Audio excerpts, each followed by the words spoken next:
Albert Einstein दुनिया के सबसे महान वैज्ञानिकों में से एक थे। इनके नाम से हर बच्चा वाकिफ है, और हो भी क्यों ना, क्योंकि इनकी फिजिक्स ने अच्छे खासे बच्चों को कुटवाया है। मगर इनका दिमाग कोई आम दिमाग नहीं था। अल्बर्ट का दिमाग बचपन से ही जरा अलग था, और वो ज़माने के हिसाब से कुछ ज़्यादा ही तेज थे। इतना खास कि मरने के बाद उनका दिमाग चोरी भी हो गया। वैसे सोचने वाली बात है कि क्या वो सच में चोरी हुआ था?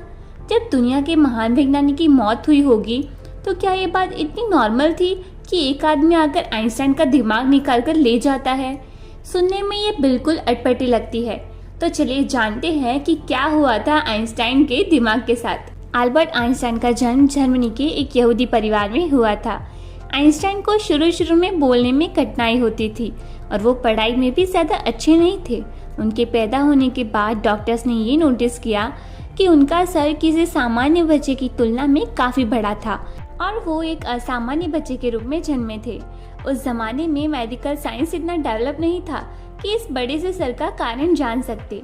बड़े होते होते आइंस्टाइन के साथ परिस्थितियाँ कुछ ऐसी थी कि सब उन्हें अबनॉर्मल समझने लगे।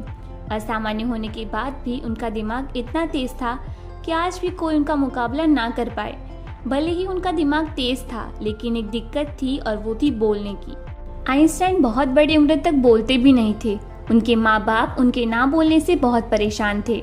4 साल की उम्र में उन्होंने पहली बार बोलना सीखा, लेकिन तब भी बहुत साफ सफाई से नहीं बोल पाते, आधा अधूरा बोलते और अक्सर चुप ही रहते।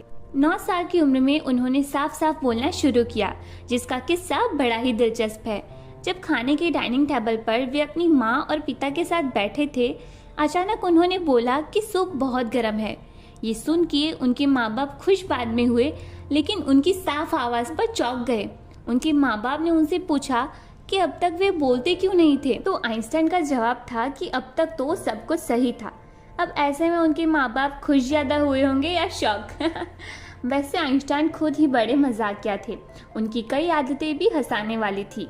एक बार ऑक्सफोर्ड के लेक्चर के लिए वो बिना मोजे पहने चले गए, लेकिन स्टूडेंट का ध्यान उनके बड़े बालों पर होता था, क्योंकि आइंस्टाइन को बाल कटवाना बिल्कुल पसंद नहीं था। इतने बड़े साइंटिस्ट होने के बावजूद भी उनकी याददाश्त बहुत कमज़ोर थी। नाम, तारीख, फ़ोन नंबर उन्हें याद ही नहीं रहता था। आपको ये जान के हैरानी होगी कि वे बचपन से उतने बुद्धिमान नहीं थे।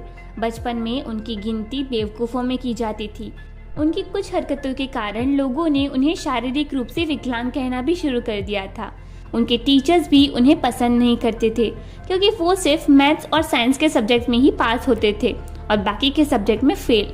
बचपन से ही उन्हें किताबी ज्ञान में कोई रुचि नहीं थी।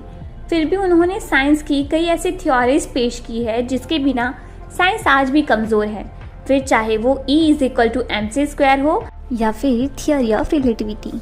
यही वजह है कि आज भी उनका दिमाग चर्चा का विषय बना हुआ है। 18 अप्रैल 1955 को अल्बर्ट आइंस्टाइन की मौत हुई थी। तब डॉक्टर थॉमस स्टॉल हार्वे नाम के एक पैथोलॉजिस्ट ने पोस्टमार्टम के दौरान आइंस्टाइन का दिमाग चुरा लिया था, और किसी को भी इसके बारे में पता तक नहीं चला। दरअसल डॉक्टर थॉमस आइंस्टाइन के दिमाग पर परीक्षण करना चाहते थे और जानना चाहते थे कि आइंस्टाइन के इंटेलिजेंस का राज, क्योंकि आइंस्टाइन ने 300 से ज़्यादा रिसर्च पेपर्स पब्लिश किए थे। इसी वजह से डॉक्टर थॉमस ने उनका दिमाग चुरा लिया। इस करतूत की वजह से उन्हें नौकरी से निकाल दिया गया। उन्होंने वादा किया कि वो आइंस्टाइन के दिमाग पर परीक्षण ज़रूर करेंगे, लेकिन परमिशन ना मिलने की वजह से डॉक्टर थॉमस ने उनके दिमाग को एक जार के अंदर बंद कर दिया। बाद में 1975 में परमिशन मिलने पर उन्होंने आइंस्टाइन के दिमाग पर रिसर्च शुरू किया। सबसे पहले उन्होंने दिमाग का वजन नापा, जिसका वजन 1230 ग्राम था।